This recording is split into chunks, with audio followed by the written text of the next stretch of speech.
Comentario de 2 de Samuel capítulo 22. En medio de la tormenta. ¿Cómo encontrar refugio seguro hoy? Versículo 1. Este cántico. Este mismo cántico, con muchas pequeñas variantes, compone el Salmo 18. El primer versículo aparece como el sobrescrito de ese salmo. Algunos salmos que tratan diversas vicisitudes de David tienen sobrescritos que explican su marco histórico, ver Éxodo 15, Deuteronomio 31, 20, Jueces 5, 1. Todos sus enemigos. David escribió ese salmo después de que Dios lo había liberado en forma notable de sus enemigos.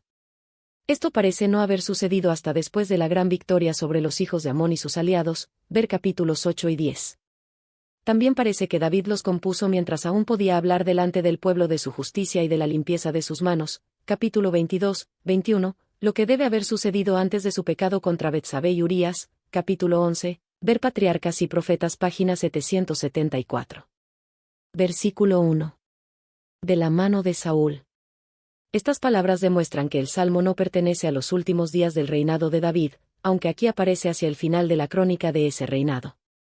La liberación de David del poder de Saúl, junto con su victoria sobre el remanente de la casa de éste, era lo bastante reciente como para que David la presentara como uno de los motivos para escribir el salmo. Esta observación indica que David pudo haberlo escrito bastante antes de la terminación de su reinado. Versículo 2.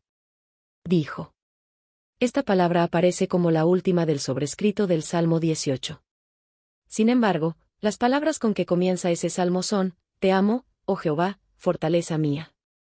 Este verso no está en 2 de Samuel. La expresión del profundo y tierno amor de David para con Dios constituye una adecuada introducción de todo el salmo. Jehová es mi roca. Esta expresión es típica de David. Mientras huía de Saúl, con frecuencia David encontró refugio y fortaleza en las rocas de las montañas. Dios era para él como la fortaleza de las rocas que le proporcionaban protección y liberación de sus enemigos. El estilo del salmo es muy característico de David, lleno de magnificencia, fuerza y vigor. Todo el espíritu de David satura el salmo, de principio a fin. Había vivido tan cerca de los collados eternos, y por tanto tiempo las rocas habían sido su morada, que se habían convertido en una parte esencial de su vida. Había llegado a habituarse a entretejer esas figuras de la naturaleza con los cánticos que le brotaban del corazón. Versículo 3. Confiaré. Literalmente, buscaré refugio. Esta es la nota de ánimo pulsada por David en los Salmos 7 y 11. Había aprendido a poner su fe y confianza en Dios. Sabía que a pesar de lo que el hombre pudiera hacer, Dios nunca le faltaría. Dios era tan seguro como las rocas de los collados eternos. El hombre podía colocar su confianza plena en el Altísimo. Mi escudo. Para cualquiera que no fuera guerrero, un escudo tendría poco valor o significado. Con frecuencia, para David el escudo había significado la vida misma, y él conocía su suprema importancia por experiencia propia en varios de los momentos críticos de su vida. Así como su fiel escudo había detenido con frecuencia las estocadas de sus enemigos que pretendían derribarlo, también Dios repetidas veces lo había salvado del enemigo de su alma. La figura es característica de David. Sus cantos reviven el espíritu de su vida de guerrero, de soldado acostumbrado a la batalla. El fuerte de mi salvación. Cuerno de mi salvación, Biblia de Jerusalén. Ver Lucas 1, 69, cuerno de salvación. El cuerno era un símbolo de fortaleza y poder. La figura se refiere a los cuernos de las bestias, que le servían tanto para defenderse como para atacar, ver 1 de Samuel 2, 1 y 10, Salmo 75, 10, Salmo 89, 17, Salmo 92, 10, Salmo 112, 9. Dios era el cuerno de la salvación de David en el sentido de que le proporcionaba no solo protección y defensa, sino también ayuda y fortaleza en la batalla contra sus enemigos. Mi alto. Mi ciudadela, Biblia de Jerusalén. Un baluarte sobre una altura. En lo agreste de las montañas un lugar tal era encumbrado, inaccesible y a cubierto de ataques, y desde su altura se dominaba el panorama de toda la región circundante. Permitía advertir el peligro que se aproximaba y también era una posición ventajosa para rechazar los ataques. Refugio, Salvador mío. Estas dos últimas palabras no están en el Salmo 18, 2. Explican las declaraciones precedentes en cuanto a Dios, muestran cómo las consideraba David. En los momentos de necesidad, David podía acudir a él en procura de refugio, y considerarlo como su salvador de enemigos visibles e invisibles. Versículo 4. Digno de ser alabado. Conceder alabanza a aquel que es digno de recibirla es una característica notable de muchos de los salmos. Salmo 5. Ondas de muerte. Ligaduras de muerte, Salmo 18, 4. David pensaba en este momento en los peligros que lo asediaban, como si siempre hubieran estado listos para sumergirlo como una inundación. Torrentes de perversidad. Literalmente, las inundaciones de Belial. Las trombas de Belial, Biblia de Jerusalén. Belial es una personificación de la impiedad destructora. Los torrentes de perversidad constantemente circundaban a David y parecían cortarle toda forma de escape. Comprendía que Satanás combatía tanto contra su vida como contra su alma, y que los perversos, usados como instrumentos por el maligno, siempre se ponían en orden de batalla contra él. Me atemorizaron. El temor a veces acosa aún a los héroes máximos. Versículo 6. Seol. Sheol, en sentido figurado, el reino de los muertos. Este término no tiene relación alguna con un lugar de tormentos. Con frecuencia David experimentó la proximidad de la muerte. Diariamente supo lo que eran penalidades, peligros, persecuciones y angustias. Todo esto lo acercaba a Dios. Versículo 7. A Jehová. Estando rodeado constantemente de peligros, David llegó a darse cuenta como muy pocas personas en esta tierra de su continua necesidad de la mano protectora de Dios. El peligro lo hacía orar y buscar al Señor en procura de ayuda. La vida peligrosa que vivía le ayudaba a confirmar su profunda experiencia religiosa. Sus ansiedades lo acercaban a Dios y lo familiarizaban con la conducción y el cuidado constantes del Señor. Desde su templo. Desde su morada celestial Dios contempla a los hombres en sus angustias y les envía la gracia y fortaleza necesarias.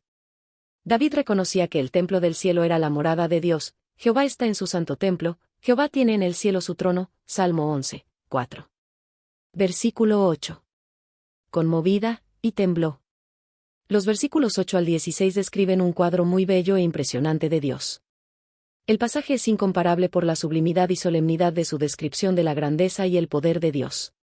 El cuadro presenta una tormenta y un terremoto terribles, acompañados por densa humareda y oscuridad, explosión de relámpagos y retumbo ensordecedor de truenos, que revelaban a David la presencia personal de Dios. Sin duda, el cuadro fue el resultado de una experiencia personal, cuando David, estando a la intemperie y expuesto a las inclemencias del tiempo y quizá luchando por su misma vida contra sus enemigos, recibió la revelación de la proximidad de Dios y de la salvación que ofrece a los suyos. La escena hace recordar los terrores que acompañaron a la solemne proclamación de la ley en el Sinaí, Éxodo 19, 16 al 18. Porque se indignó. Mediante una figura de lenguaje se describen las terribles sacudidas de la tierra y las tremendas conmociones del cielo como resultado de la terrible ira de Dios. Versículo 9. Humo subió de su nariz. Mediante un lenguaje poético se presentan las fuerzas espectaculares de la naturaleza como que procedieran de Dios para llevar a cabo su obra de destrucción divinamente señalada. Versículo 10. Inclinó los cielos. Así como en una tormenta las nubes descienden y parecen descansar sobre árboles y colinas, David describe a Dios como inclinando los cielos en su ira. Versículo 12. Tinieblas por su escondedero alrededor de sí. Tinieblas por su escondedero, por cortina suya alrededor de sí, oscuridad de aguas, Salmo 18, 11. Pinta a Dios como instalándose en la oscuridad amenazadora de la tormenta, invisible, aunque cercano, para castigar a sus enemigos, ver Deuteronomio 4, 11, Salmo 97, 2. Versículo 13. Por el resplandor. Teniendo como fondo la oscuridad de la tormenta, aparecen cegadores destellos de relámpagos.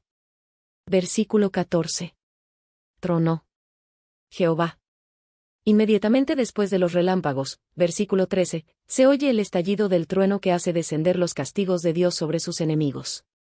En Salmo 18, 13 se añade, granizo y carbones de fuego. Versículo 15. Envió sus saetas. Esos destellos de relámpagos seguidos por el estrépito del trueno también se describen en Salmo 77, 17, 18. En el lenguaje poético Dios aparece como un guerrero que envía sus saetas para destruir a sus enemigos, ver Deuteronomio 32, 23, Job 6, 4, Salmo 7, 12 y 13, Salmo 38, 2, Lamentaciones 3, 12 y 13. Los destruyó. El Señor destruye completamente a sus enemigos, Y su contienda contra ellos resulta en la destrucción total de estos, ver Éxodo 23, 27, Josué 10, 10, Jueces 4, 15 y 16, Primera de Samuel 7, 10. Versículo 16. Aliento de su nariz. En una descripción poética del Éxodo, véase Éxodo 15, 8, Moisés dice que el Señor hizo retroceder con su aliento las aguas del Mar Rojo para que los abismos se cuajaran en medio del mar. Versículo 17. De las muchas aguas. Dejando su descripción de la ira de Dios que se manifiesta en la tormenta, David alude después a la liberación que Dios le había concedido, versículos 17 al 20. Por así decirlo, David fue liberado de un mar de dificultades. Versículo 18. Poderoso enemigo. Quizá David se refiera aquí directamente a los amonitas y sus poderosos aliados, capítulo 10. Versículo 19. Me asaltaron. Literalmente, me hicieron frente. Versículo 20. Al lugar espacioso. En contraste con las terribles estrecheces ocasionadas por los ataques de sus enemigos. David fue liberado, mediante la ayuda de Dios, al ser quebrantado el poder de sus adversarios. Se agradó de mí. Aquí David presenta la razón por la cual Dios le concedió la victoria y no la otorgó a sus enemigos. No fue un favoritismo arbitrario, sino que Dios pudo actuar maravillosamente en favor de David porque éste cooperaba con él, ver versículos 21 al 28. Versículo 21. Conforme a mi justicia. En la antigüedad Dios prometía las bendiciones de la salud y la prosperidad como una recompensa inmediata a la obediencia, Deuteronomio 28, 1 al 14. La limpieza de mis manos. Las manos son los instrumentos de acción. El Señor tiene en cuenta tanto los hechos de los hombres como su corazón, Salmo 15, 2 al 5, Salmo 24, 4 y 5. Cuando David escribió estas palabras podía decir que tenía las manos limpias, pero eso no fue posible después de su pecado con Betsabé y Urías heteo. En esto hay una indicación de que escribió este salmo después de la derrota de los amonitas y sus aliados, segunda de Samuel 10, y antes de su pecado con Betsabé, capítulo 11, ver capítulo 11, 1. Versículo 25. Conforme. Ver versículo 21. Versículo 26. Con el misericordioso. En el versículo anterior David había presentado la razón por la cual Dios lo recompensaba. Aquí expone un principio general que muestra otra vez cómo Dios no le había manifestado un favoritismo particular, sino que prodiga las mismas misericordias y los mismos favores a todos los mansos y rectos. Las recompensas divinas están condicionadas por la conducta del ser humano para con él y para con sus prójimos. Sin embargo, el caso de Job demuestra que pueden existir excepciones aparentes a este principio general. Debido a todo lo que está implicado en el gran conflicto entre Cristo y Satanás, a veces Dios permite que las aflicciones sobrevengan a los justos a pesar de su rectitud. Versículo 27. Rígido serás. Dios se presenta como severo con el perverso. Los impíos piensan que Él es despiadado e injusto en su trato con ellos, cuando en realidad es justo, pues permite que cosechen lo que ellos mismos han sembrado y que caiga sobre ellos el mismo trato que han dado a otros. Sin embargo, mediante todo esto Dios procura salvarlos, ver Levítico 26, 23 y 24, 40 al 45. Versículo 29. Tú eres mi lámpara. Tú encenderás mi lámpara, Salmo 18, 28. Con este versículo comienza otra sección del Salmo, segunda de Samuel 22, 29 al 46, en la cual David cuenta lo que el Señor ha hecho y hará por él, ver Salmo 132, 17, Primera de Reyes 11, 36, Primera de Reyes 15, 4. Versículo 30. Ejércitos. Hordas, Biblia de Jerusalén. Hebreo Gedud. Una división del ejército o un grupo de hombres. Armados ligeramente, enviados contra un país enemigo para asolarlo, como los amalecitas que incendiaron a Siclag, Primera de Samuel 30, 8 y 15. Reiteradas veces David había vencido a esos destacamentos hostiles mediante la ayuda del Señor. Se necesitaba rapidez, valor y poder para aniquilar a esas fuerzas, y Dios le había dado a David esa capacidad.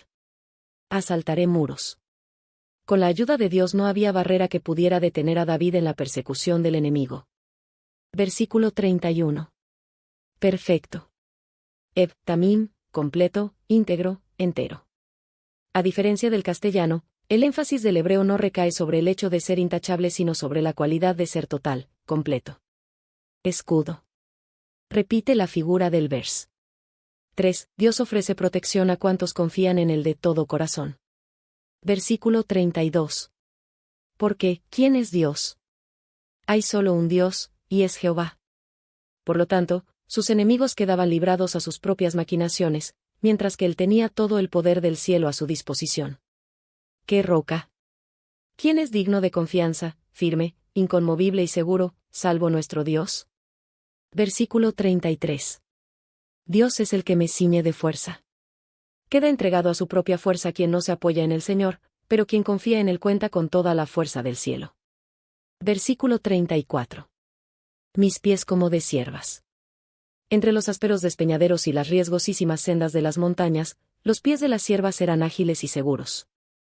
En los tortuosos senderos por donde tuvo que caminar David, Dios hizo que anduviera con pie seguro y a salvo. Versículo 35. Adiestra mis manos para la batalla. David era un guerrero hábil y vencedor, y atribuye ese éxito a Dios.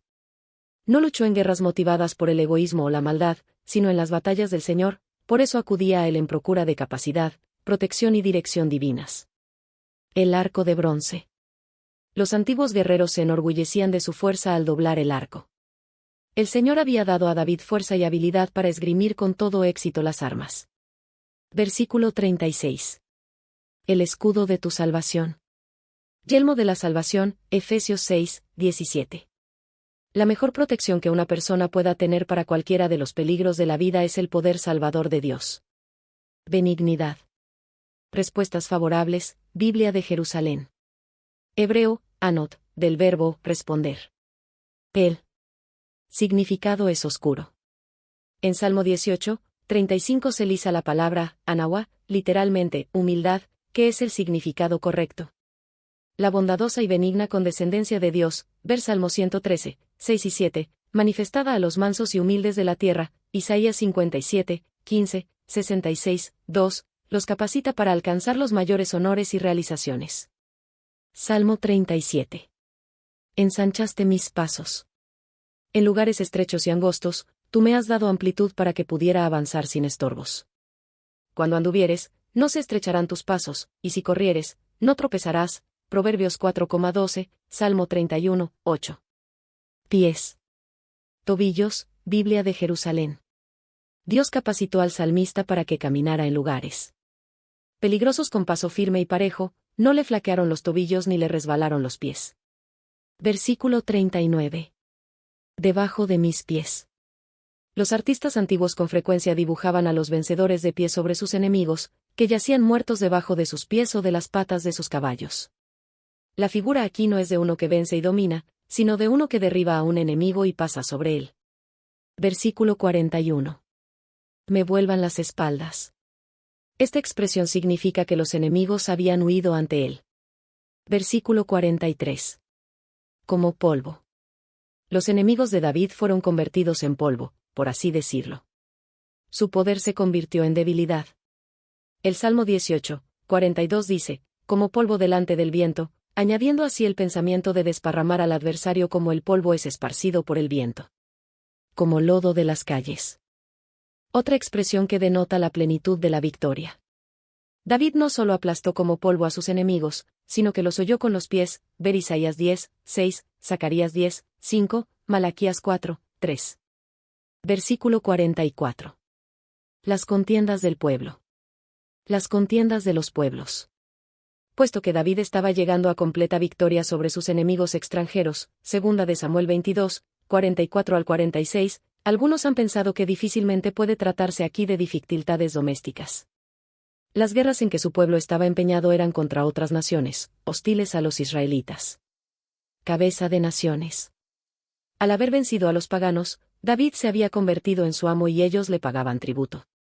No era el plan de Dios que el mundo continuara dividido en muchos estados, siempre guerreando unos con otros, sino que al fin formaran una sola nación regida por un rey, con capital en Jerusalén, pero los israelitas rehusaron cooperar con el plan de Dios que quería ponerlos entre los gentiles como directores y portaluces. Eran rebeldes y orgullosos, y en muchos sentidos no mejores que sus vecinos paganos. Al fin Dios los rechazó y les quitó completamente sus privilegios. Sin embargo, con la venida del Mesías como simiente de David y mediante el verdadero Israel de Dios, la simiente espiritual de Abraham, se cumplirá en cierta forma ese plan, aunque diferente en muchos sentidos del designio original, ver Romanos 9, 6 al 8, Profetas y Reyes páginas 526 y 527. Que yo no conocía. Ver Isaías 55, 5 y 45. Se someterán. Me adulan, Biblia de Jerusalén. Literalmente, fingirán. Sumisión. Versículo 47. Viva Jehová. Aquí llega David a la sección final de su cántico, versículos 47 al 51. Debido a las victorias que el Señor le había dado, lo alaba y le agradece. El Señor no lo había olvidado ni abandonado, estaba siempre presente como el Dios viviente, Salmo 42, 2, Isaías 37, 4 y 17, Jeremías 10, 10, Oseas 1, 10, Primera de Timoteo 6, 17. El único que tiene inmortalidad, Primera de Timoteo 6, 16. Dios era más que una mera teoría o una abstracción para David, este había aprendido a conocerlo como a tan amigo y salvador personal, y ahora expresa su alabanza agradecida por su maravillosa liberación y su cuidado tan misericordioso. Mi roca. Ver Salmo 89, 26. David otra vez recuerda lo que Dios significa para él, es tanto su roca como su salvación, el Dios que es su fortaleza y defensa y que le proporciona salvación. Versículo 48. Venga mis agravios. Dios vive y se interesa. No abandonó a David como a una víctima indefensa en manos de sus enemigos, sino que le hizo justicia, ver Salmo 94, 1, Lucas 18, 7. Versículo 49. Me libra. Repetidas veces David se encontró rodeado por sus enemigos, aparentemente indefenso y en poder de ellos, pero Dios no solo lo sacó victoriosamente de sus manos, sino que lo ayudó a subyugarlos completamente. Varón violento. Algunos comentadores piensan que esta frase alude específicamente a Saúl, pero tal vez su aplicación es general. Todo el contenido del cántico, y particularmente la última sección, da la impresión de que David no pensaba aquí específicamente en Saúl sino en sus enemigos en general. Ellos, en realidad, eran varones violentos, y si hubiesen podido apoderarse de David lo habrían tratado cruelmente. Con mucha bondad el Señor había librado a David de tales hombres. Versículo 50. Por tanto, vincula la expresión del agradecimiento de David con la narración precedente de las misericordias de Dios para con él. El secreto de la profunda experiencia religiosa de David residía en el hecho de que constantemente recordaba las misericordias recibidas de Dios y no cesaba de agradecerle por ellas. Entre las naciones. Las notables victorias de David ensalzaron el poder del Dios de Israel ante las naciones. Pablo cita este versículo para ilustrar la forma en que el conocimiento de Dios iría a los gentiles por medio de la predicación del Evangelio, Romanos 15, 9. El plan de Dios era que Israel fuera su evangelio de salvación. Con frecuencia el salmista habló de la gloria que acompañaría a Israel si cumplía su excelso destino. Anticipaba el tiempo cuando toda la tierra adoraría a Dios y le cantaría alabanzas, Salmo 66, 4, y cuando todos los reyes de la tierra se postrarían ante él y todas las naciones le servirían, Salmo 72, 11. Por eso el salmista exhortó a Israel para que publicara, entre los pueblos sus obras, Salmo 9, 11, y, entre las naciones su gloria, Salmo 96, 3, y expresó su intención personal de alabar a Dios entre los pueblos y de cantar de él entre las naciones, Salmo 57, 9, Salmo 105, 1, Isaías 12, 4. Versículo 51. Salva gloriosamente. Grandes triunfos da a su rey, Salmo 18, 50. Es claro el significado, el Señor confiere la plenitud de su salvación sobre el rey al concederle triunfos cada vez mayores y más aplastantes sobre sus enemigos. A su descendencia. Aquí parece haber una referencia a la profecía de Natán del capítulo 7, 12 al 16, de que después de la muerte de David, el Señor levantaría su linaje y establecería para siempre el trono de su reino. David ahora agradece al Señor por esta gran misericordia. Todo el salmo es una sinfonía de alabanza y agradecimiento, una bella y sincera expresión de la confianza que David tenía en Dios y de que aceptaba con agradecimiento la seguridad de que el Señor le daría el reino a él y a su linaje para siempre. Comentario bíblico adventista del libro de Segunda de Samuel capítulo 22.